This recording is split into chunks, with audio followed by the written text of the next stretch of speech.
Hey guys, this is Nate. Welcome to my channel. Today we're going to be talking about Star Wars The Acolyte and whether or not it is the final death blow for the legacy that once was Star Wars. I am, after multiple iterations of trying to record this, struggling to find the words that will allow me to articulate the contempt I have for Kathleen Kennedy and Leslie Headland's Acolyte TV series. I really am struggling to find the words. The entire concept of the High Republic is supposed to be the Republic at its greatest, the Jedi at their most powerful. And this show has done nothing to show any of that at all. We see the Jedi bumble friggin' around. We see them making stupid mistakes. We see them doing things that no person with a brain would be doing. Case in point, we put a force sensitive on a prison ship with bars on it, without a force suppressing handcuff, which we know they have, with prisoners who have biological means to escape by going through the bars, which should also have some form of handcuff for, and a cyborg that can hack the computers, which should have immediately raised a red flag for anyone putting that person on a prison barge controlled by droids. We then have Jedi who, after one of their members was murdered, don't raise the alarm with the other Jedi temples, don't get eyewitnesses to give image descriptions of the perpetrator. And when the second murder happens, it happens because they left the window open. And the killer, after being there previously, rung the doorbell to get in. Now, I'm not a complex person. I'm a former rugby player. I've taken more blows to the head than anyone else probably that you know. I've had several concussions, and I've had several deep impacts to the head. At one point, I even forgot how to do math. How bad I got a blow to the head once. Okay? And I'm pretty sure in the state I was then, I could write a more believable Star Wars script than the dreck that they have splashed out for everyone to see without any shame. I don't understand how this ponderous, boring, colorless, light bereft series got a green light without someone looking back through it to make sure things are going correctly. One of the most ridiculous parts of this show is showing that the young twins who were taken in episode 3 have the same haircut as they do 20 years later. Now, I don't know a single human being on the planet that when they were 8 years old said, "This is the haircut I want for the rest of my life." And it only ever happens in cartoons or in animation series because they want the characters to have a precise and singular look to be iconic.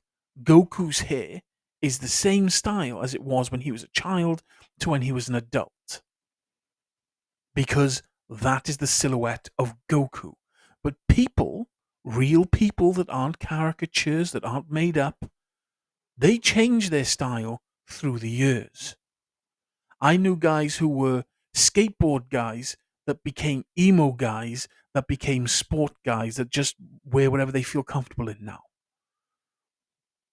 It is as you evolve as a person, your style and you changes. But for some reason, these two characters, May and Osha, have decided they are going to have the exact same haircut they had when they were 8 years old. Now, when they're 20 odd, it is ridiculous.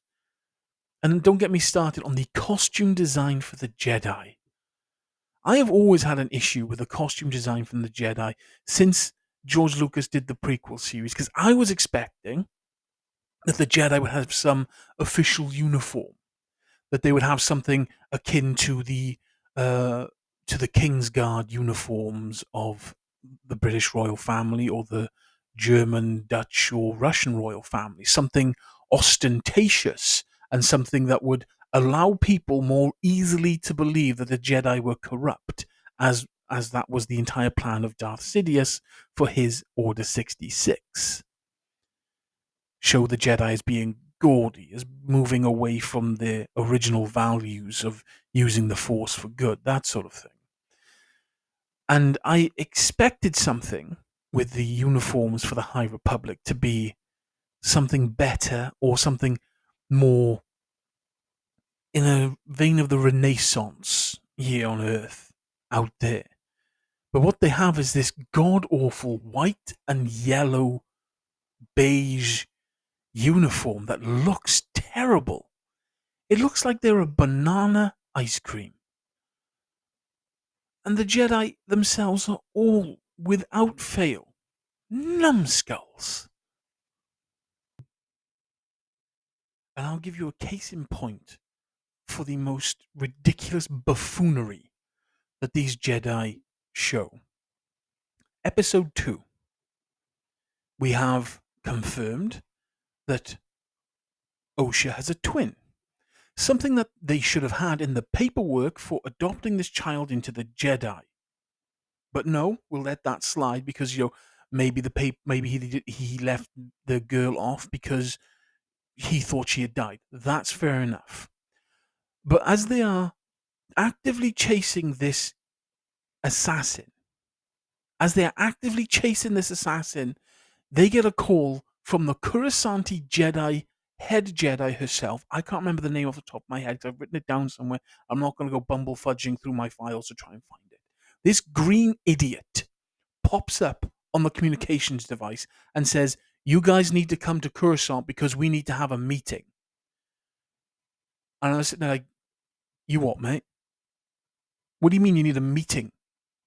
They're in the middle of a high stakes chase where two Jedi have been murdered, and you want them to come back to Coruscant instead of heading out to the third Jedi on the death list to have a meeting with you about helping this Jedi. Are you handicapped? Have you taken a blow to the brain like I have? How many have you taken? Are the midichlorians in your brain cutting off the blood supply? Because why would he need to turn up there in person when you have holographic communications that he can be there anywhere in the galaxy and communicate? What kind of brain dead, small, pea brained idiot says something like that? And what kind of idiot writes that? What kind of special ed, Jesus Christ, how are you breathing and walking at the same time, idiot writes that down? Oh, you need to come to Coruscant so we can have a deep and meaningful discussion about how you're going to save this Jedi, instead of going to that Jedi and having the meeting over a Zoom call that you can have anywhere in the galaxy. Good God. I don't think this green idiot has the brains that God gave the common horseshit fly. I really, absolutely wish that was the only instance of Jedi being stupid in this series, but apparently it's going to be the main theme going forward. The Jedi are stupid, and they are the bad guys because they are also the police of the Republic. Something that they absolutely are not. The Republic has a judiciary system and police agents. Every planet has their own police, just like every state in America has their own police. Police in California cannot enforce Californian law in Alaska, and Alaskan police cannot enforce Alaskan law in California. You see how that works? The law on Naboo is for the people who are on Naboo. You commit a crime on Naboo, you face justice on Naboo. The Republic's police only get involved if a criminal from Naboo commits a crime on Naboo, goes to Coruscant, commits a crime on Coruscant, goes to another planet and commits another crime there, that's when the judiciary will get involved. The Jedi are not the judiciary. They work with them as diplomats. That's the Jedi's main function. They are diplomats. They are there to ensure a good and peaceful outcome between two warring factions. If, say, California decides they want to start a war with Texas, the Jedi would come, they would sit both parties down, and they would hash out an agreement because that is what they do.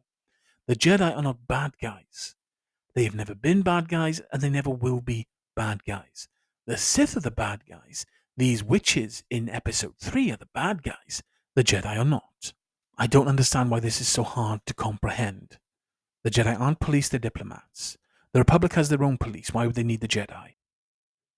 So after rambling about the failures of the Acolyte, I can quite clearly and without equivocation tell you that yes, the Acolyte is the death nail of Star Wars in its current iteration.